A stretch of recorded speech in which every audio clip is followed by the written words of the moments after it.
Buen tiempo. Bienvenidos a su espacio de lectura, aprendizaje y reflexión bíblica. Un tiempo devocional para fortalecer su vida espiritual. Veamos el capítulo. Mateo, capítulo 3. En aquellos días se presentó Juan el Bautista predicando en el desierto de Judea. Decía: arrepiéntanse porque el reino de los cielos está cerca. Juan era aquel de quien había escrito el profeta Isaías: voz de uno que grita en el desierto, preparen el camino para el Señor, háganle sendas derechas. La ropa de Juan estaba hecha de pelo de camello, llevaba puesto un cinturón de cuero y se alimentaba de langostas y miel silvestre. Acudía a él la gente de Jerusalén, de toda Judea y de toda la región del Jordán. Cuando confesaban sus pecados, él los bautizaba en el río Jordán.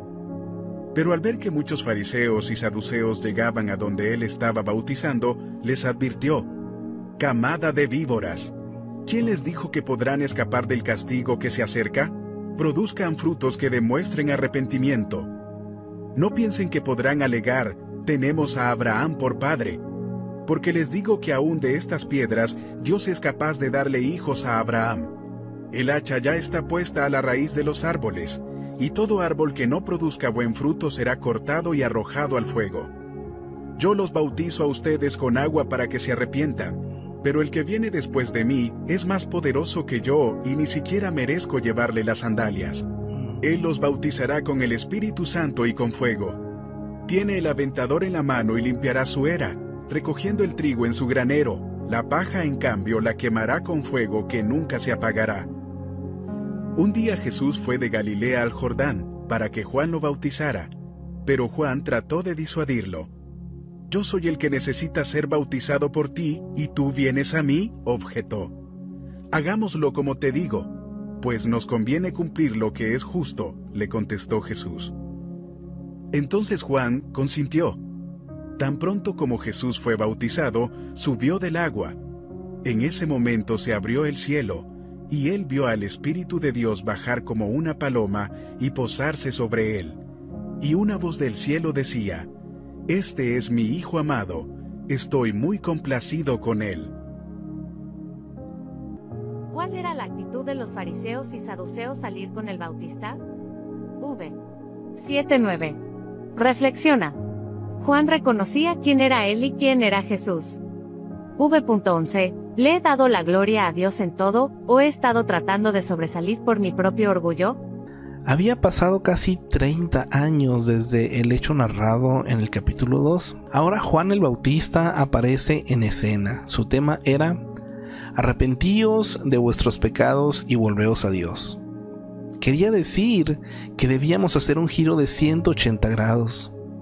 Del yo centralizado que conduce a acciones erróneas como las de mentir, chismear, robar, calumniar, vengarse, abusar y cometer actos sexuales inmorales, hasta situarnos en la senda que Dios describe en su palabra. El primer paso para volvernos hacia Dios es confesar nuestros pecados, como Juan nos urge a que hagamos. Luego, Dios nos recibirá y nos ayudará a vivir la vida que quiere que vivamos. Recuerde que solo Dios puede librarnos del pecado. Él no espera que nos limpiemos nuestras vidas antes de acudir a Él. El reino de los cielos empieza cuando Dios entra en la historia humana como hombre. Hoy Jesús reina en el corazón de los creyentes, pero el reino de los cielos no será una realidad hasta que la maldad que hay en el mundo sea juzgada y removida. La primera vez que Cristo vino a la tierra como un siervo sufriente. Cuando regrese vendrá como rey y juzgará en la tierra como vencedor. Herodes. La Biblia narra la historia. Ha demostrado ser un preciso y fidedigno registro de personas, hechos y lugares. Hay narraciones históricas independientes que verifican las descripciones y datos de muchas vidas famosas que ofrece la Biblia. Una de esas fue el padre de la familia herodiana, Herodes el Grande. A Herodes se le recuerda pues como un constructor de ciudades y un gran reconstructor del templo de Jerusalén, pero también destruyó personas. Mostró poca grandeza aún en sus acciones personales y en su carácter. Fue despótico al gobernar su territorio. Sus constantes celos lo llevaron a ser asesino de muchos niños y a su esposa Miramne. El título de Herodes, rey de los judíos, se lo concedió Roma, pero el pueblo nunca lo aceptó. No era del linaje de David y era solo medio judío. A pesar de que Israel se benefició de los enormes esfuerzos de Herodes al reparar el templo de Jerusalén, no se le perdonó que refaccionara también templos paganos. Intentó por ganar la lealtad de la gente y fracasó, porque era superficial. Su lealtad era para sí mismo, porque su título real no era legítimo.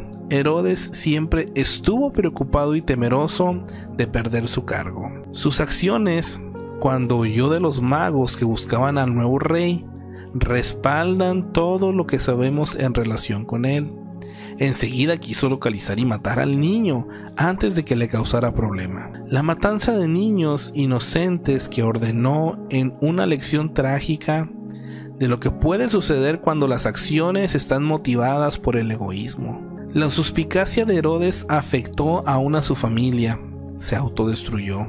Y aquí hay que reconocer estos puntos fuertes y logros de Herodes, ¿verdad? Recibió de los romanos el título de rey de los judíos. Vaya, para no ser un judío o medio judío y no venir del linaje, pues se las ingenió o tuvo que hacer lo que tuvo que hacer y se reconoce de que recibió ese título, ¿verdad? Se mantuvo en el poder por más de 30 años. Fue un gobernante efectivo, aunque tiránico. Auspició la construcción de numerosos edificios importantes. Debilidades y errores. Tuvo la tendencia de tratar a los que lo rodeaban con temor, suspicacia y celos. Tuvo varios hijos, al final mandó matar a su esposa. Ordenó la muerte de los niños de Belén. A pesar de proclamarse adorador de Dios, participaba en muchas formas de paganismo. Lecciones de vida. Nadie puede impedir llevar a cabo los planes de Dios. La lealtad superficial no impresiona a la gente o a Dios. Datos generales. Ocupación: rey de Judea de 37 al 4 a.C. Familiares: padre Antípater, hijos Arquelao, Antípater, Antipas, Felipe y otros. Esposas: Doris, Mariadne y otras. Contemporáneos: Zacarías, Elizabeth, María, José, Marco, Antonio, Augusto. Hay notas acerca de Herodes el Grande en estos libros y en estos capítulos y versículos, ¿verdad? El profeta aludido en Isaías 43, uno de los grandes profetas del Antiguo Testamento y uno de los más mencionados en el Nuevo. Como Isaías, Juan fue un profeta que urgió a que la gente confesara sus pecados y viviera para Dios. Ambos profetas enseñaron que el mensaje de arrepentimiento es de buenas nuevas a aquellos que escuchan y buscan el perdón sanador del amor de Dios.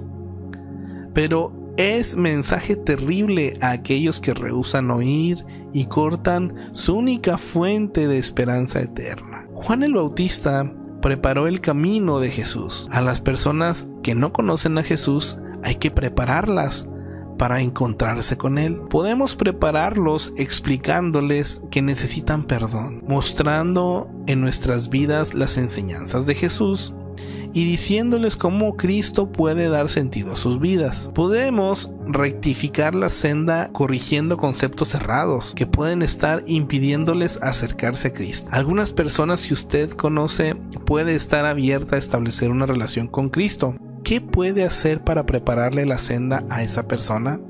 Juan era bien distinto a los demás líderes de su época. Mientras muchos eran ávaros, egoístas y dedicados mayormente a ganar la alabanza de la gente, Juan se preocupaba solo en alabar a Dios. Habiéndose apartado de la maldad e hipocresía de sus días, vivió de forma diferente para mostrar que su mensaje era nuevo. Juan no solo predicaba la ley de Dios, sino que la vivía. Juan tiene que haber tenido un aspecto extraño. Mucha gente iba a oír a aquel predicador que vestía ropa excéntrica y se alimentaba con comida poco común. Algunos iban, probablemente, movidos por la curiosidad y terminaron arrepintiéndose de sus pecados al oír su mensaje poderoso. La gente puede hallar rara nuestra forma de vivir y valorar las cosas. Podemos aprovechar esa curiosidad para hablar de cómo Cristo transformó nuestras vidas. Jesús empieza su ministerio. Jesús abandonó Nazaret, el pueblo donde se crió, para empezar su ministerio terrenal.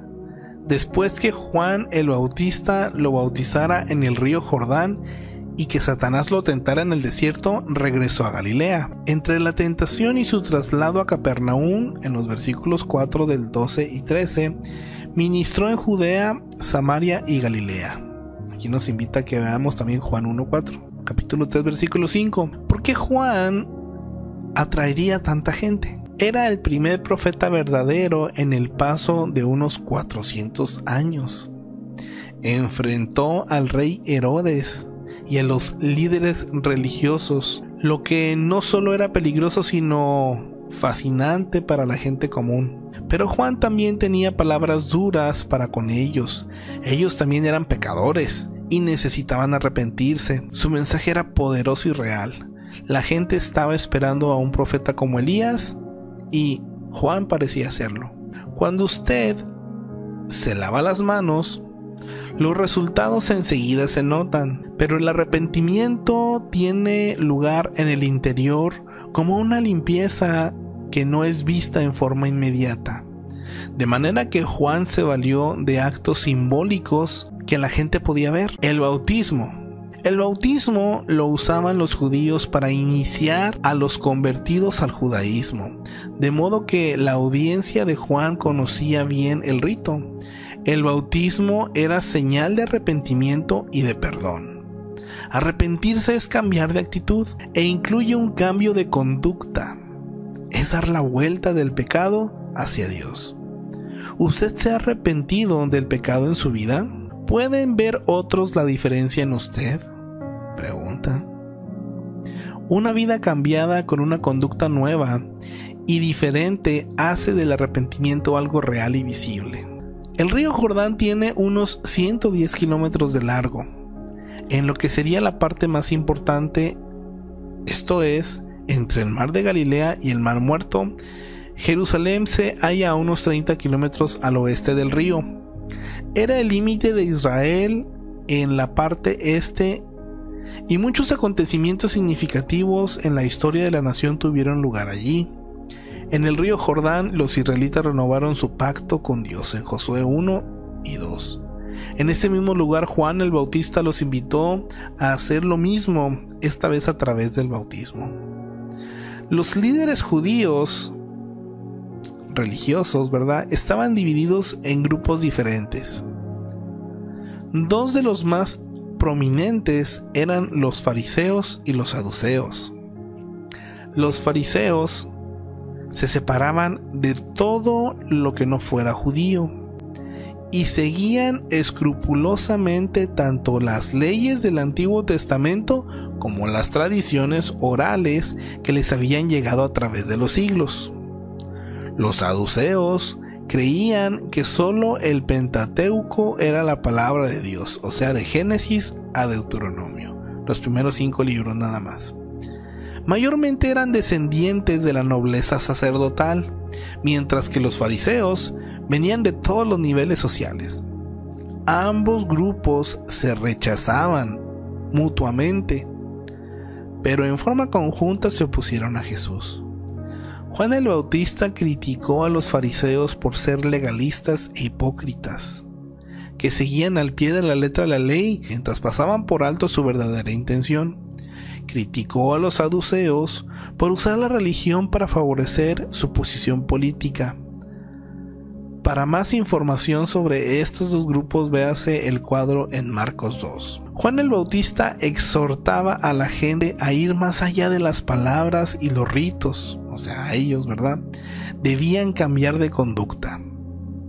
Dios mira más allá de nuestras palabras y actividades religiosas para ver si nuestras palabras respaldan nuestras vidas y juzga nuestras palabras por las acciones que las acompañan. ¿Están de acuerdo sus palabras con sus acciones? Así como se espera que un árbol frutal dé frutos, el pueblo de Dios debería producir una cosecha de buenos actos.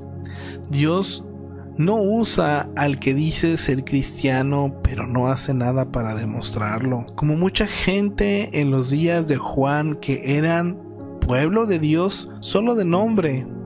No hay valor alguno en nosotros si simplemente somos cristianos de nombre. Si los demás no pueden ver nuestra fe en la forma que vivimos, pues quizás no somos miembros del pueblo de Dios. El mensaje de Dios no ha experimentado cambios desde el Antiguo Testamento. Las personas serán juzgadas por sus vidas improductivas. Dios espera que seamos activos en nuestra obediencia. Juan compara a las personas que dicen creer en Dios y que no viven para Dios con los árboles improductivos, que serán talados. Para ser productivos para Dios, debemos obedecer sus enseñanzas, resistir la tentación, servir y ayudar activamente a nuestro prójimo y predicar de nuestra fe. ¿Cuán productivo es usted para Dios? Juan bautizaba a las personas como señal de que habían pedido a Dios el perdón de sus pecados y se habían conducido o decidido pues a vivir como Él quería que lo hicieran. El bautismo es una señal exterior, pero la señal incuestionable de arrepentimiento es la vida cambiada para bien. No es el agua del bautismo lo que cambia las vidas, sino la actitud del corazón. Juan dijo que Jesús bautizaría con el Espíritu Santo y fuego. Esto predecía el Pentecostés de Hechos 2, cuando Jesús enviaría al Espíritu Santo en forma de lenguas de fuego a dotar de poder a sus seguidores para que predicaran el Evangelio. También simboliza la obra del Espíritu Santo trayendo juicio de Dios sobre aquellos que rehúsan arrepentirse. Todos serán bautizados un día, ahora por el Espíritu Santo o más tarde por el fuego del juicio. El grano es la parte de la planta que es utilizable. La paja es la cáscara exterior sin valor. Por ser inútil, la paja se quema. El grano, en cambio, se guarda en el granero. Las personas que no se hayan arrepentido serán juzgadas, desechadas, porque no tienen valor en la obra de Dios. Los que se arrepienten y creen serán salvos y Dios los usará. En los versículos 13-15, Juan estaba explicando que el bautismo de Jesús sería mucho más valioso que el suyo. Cuando sorpresivamente Jesús se presentó para ser bautizado, Juan no se sentía calificado, más bien quería que Jesús lo bautizara. ¿Por qué se bautizó Jesús? No tenía de qué arrepentirse porque no había cometido pecado. Jesús se bautizó porque 1. Estaba confesando personalmente el pecado de la nación como Nehemías, Esdras, Moisés y Daniel lo hicieron. 2. Apoyaba lo que Juan estaba haciendo. 3. Estaba inaugurando su ministerio público. 4.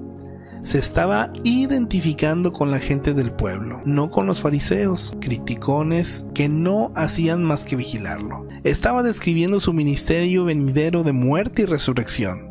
Jesús, el hombre perfecto, no tenía que bautizarse, pero aceptó el bautismo en servicio obediente al Padre y Dios le manifestó aprobación. Póngase en los zapatos de Juan. Su labor va bien.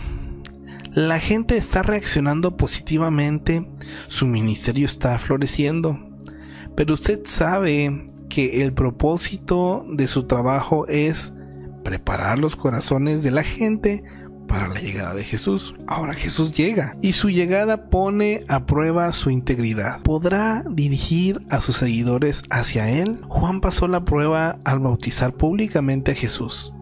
Muy pronto iba a decir: es necesario que él crezca, pero que yo mengüe, en Juan 3:30. Podemos, a semejanza de Juan, poner nuestro ego y labor fecunda a un lado a fin de encaminar a otros hacia Jesús. ¿Estamos dispuestos a perder nuestra posición para que los demás se beneficien? Según la doctrina de la Trinidad, Dios es 3 personas, aunque es uno en esencia.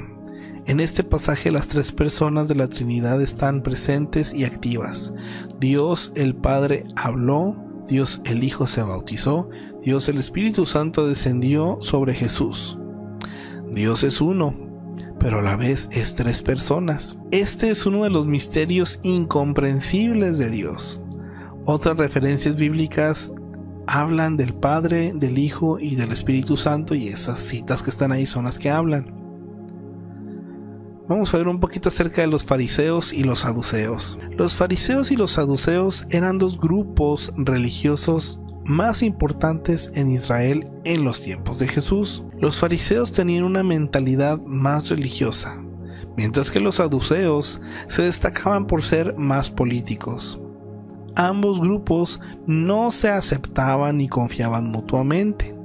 Sin embargo, se aliaron en su enemistad hacia Jesús. Nombre: fariseos. Características positivas. En lo positivo, eran comprometidos a obedecer todos los mandamientos de Dios. El pueblo los admiraba por su aparente piedad. Creían en la resurrección y en la vida eterna. Creían en ángeles y demonios. Características negativas de los fariseos. Actuaban como si sus propias reglas religiosas fueran tan importantes como las de Dios. Con frecuencia su piedad era hipócrita y obligaban a otros a intentar alcanzar niveles de conducta que ellos mismos no alcanzaban. Creían que la salvación era producto de la obediencia perfecta a la ley y no estaba basada en el perdón de pecados. Llegaron a ser tan obsesivos con la obediencia a la interpretación que daban a sus leyes en cada detalle, que hacían caso omiso al mensaje de la gracia y de la misericordia de Dios. Saduceos. Características positivas. La creencia en la palabra de Dios se limitaba a 5 primeros libros de la Biblia, de Génesis a Deuteronomio. Eran más prácticos que los fariseos. Características negativas. Se preocupaban más de aparentar piedad que de obedecer a Dios. Enfatizaban lo lógico y daban poca importancia a la fe. No creían que todo el Antiguo Testamento fuera palabra de Dios. No creían ni en la resurrección ni en la vida eterna. No creían ni en ángeles ni en demonios. Y con frecuencia estaban dispuestos a transigir con los romanos y otros en cuanto a valores a fin de mantener su nivel social e influencia. Gracias por acompañarnos. Esperamos que este refrigerio espiritual haya fortalecido su fe. Te invitamos a compartir este contenido. Puedes escribir tus dudas en la sección de comentarios. Y para que no te pierdas ninguno de los capítulos, suscríbete a nuestro canal.